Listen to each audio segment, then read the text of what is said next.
Rien à dire, le Paris Saint-Germain poursuit son sans faute en Ligue 1. Carton plein hier soir 5-0 face à Nantes. C'était le match de clôture de la 21e journée.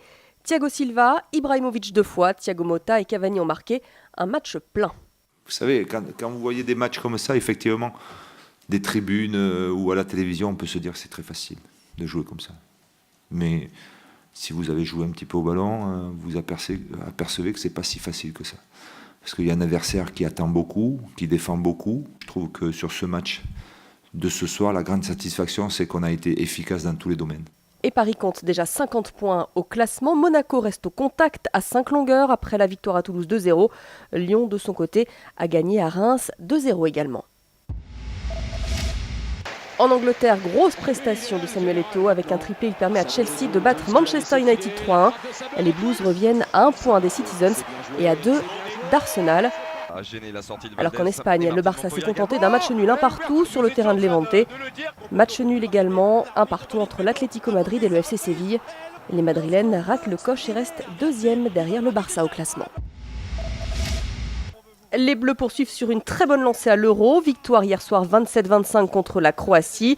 L'équipe de France pourrait se qualifier pour les demi-finales en cas de nouvelle victoire demain sur la Biélorussie.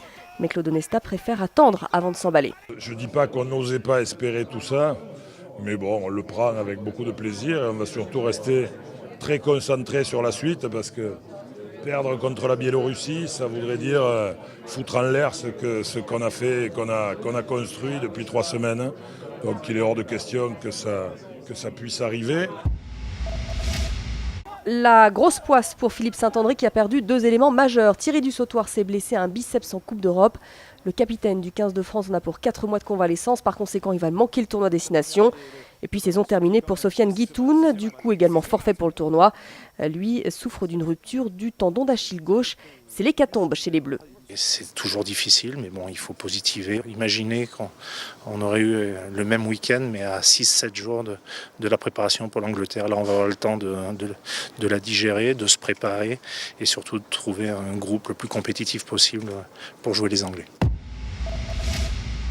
Le beau week-end du ski français, Alexis Pinturault a remporté le slalom de Wengen en Suisse. Pourtant, il n'était que 7e après la première manche.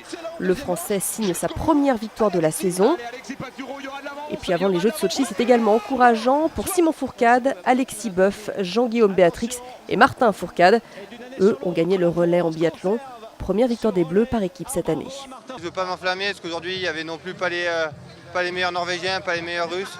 Et je sais que le combat sera bien plus âpre à Sochi et qu'il faudra qu'on élève encore notre niveau si on veut espérer gagner.